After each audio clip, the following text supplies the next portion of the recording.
बात उस समय की है जब मैं अपने गांव जा रहा था। मेरे गांव पहाड़ों के बीच में बसा है। घनी आबादी से अलग-थलग मेरे गांव में एक कच्ची सड़क है जिस पर केवल एक बस चलती है जो गांव से बाहर तक ले जाती है और लाती है। मैं अपनी नानी के घर गया हुआ था और वहीं से ही लौट कर आ रहा था।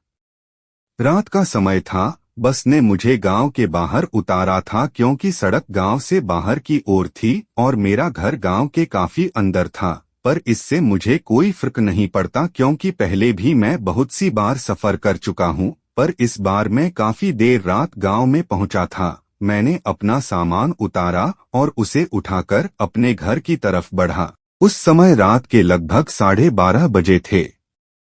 और जैसा कि आप जानते हो गांव में लोग जल्दी ही सो जाया करते हैं, तो वैसा ही था। पूरा गांव सुनसान पड़ा था। ऐसा लग रहा था मानो जैसे गांव नहीं कोई जंगल में आ गया हूँ। मुझे अब थोड़ा डर लगने लगा। मैं बस भगवान से प्रार्थना कर रहा था कि जल्दी से घर पहुंच जाऊं। पर मेरा घर थोड़ा दूर था। लेकिन थोड़ी देर बाद मुझे मेरा दोस्त सोमधर मिला। उसने मुझे दूर से इशारा किया। मैं यह सोच रहा था कि इतनी रात में ये यहाँ क्या कर रहा है। पर खैर छोड़ो, मैं तो बड़ा खुश था कि कम से कम मुझे कोई साथी तो मिल गया। अब मेरा डर कम हो गया है क्योंकि इस सन्नाटे में चुप्पी तोड़ने के लिए कोई तो है मेरे साथ। उसने मेरे पास आके मेरा बैग उठाया और मेरे आगे आगे चलने लगा। चलते हुए मैंने एक बात पर गौर किया कि ये इतना चुप चुप क्यों है। ये जब से मुझे मिला है तब से कुछ नहीं बोला, क्योंकि मेरा दोस्त सोमधर तो बहुत ही बातूनी है और ये तो इतना शांत, बड़ी ही अजीब बात है। मेरा घर बस थोड़ी ही दूरी पर था, पर अब वो एक दूसरा रास्ता लेके खेतों की तरफ बढ़ने लगा। मैंने उसको कहा, अरे भाई कहाँ जा रहे हैं हो, कब से देख रहा हूँ, बड़े ही चुप हो और ये खेतों की तरफ कहाँ जा रहे हो? तुम्हारा दिमाग खराब हो गया है क्या? उसने मेरा हाथ पकड़ा और जबरदस्ती मुझे खेतों की तरफ ले जाने लगा। उसका हाथ बहुत ठंडा था। मुझे समझते हुए देर न हुई कि यह मेरा दोस्त नहीं है।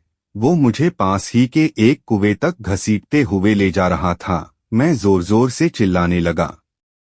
मेरी आवाज सुनकर गांव के बहुत से लोग जग गए और मेरी तरफ दौड़कर आने लगे। जब वो मेरे पास आए तब तक मैं बेहोश हो चुका था। सुबह जब मुझे होश आया तो मैं अपने घर पर था। मुझे उठा देख सब घर वाले मेरे पास आए और बोले, तुम ठीक हो? तुम्हें क्या हो गया था?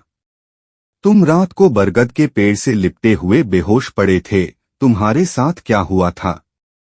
मैंने उन्हें अपने साथ जो हुआ वो सब बताया। उस समय मेरा दोस्त सोमधर भी वहां ही था। वो बोला कि मैं तो रात को अपने घर पर सो रहा था। तो वो कौन था जो मेरा साथ कल रात को था? मैं ऐसा सोचा और सबकी तरफ देखने लगा। सो आई होप गाइस आपको यह हॉरर स्टोरी अच्छी लगी होगी।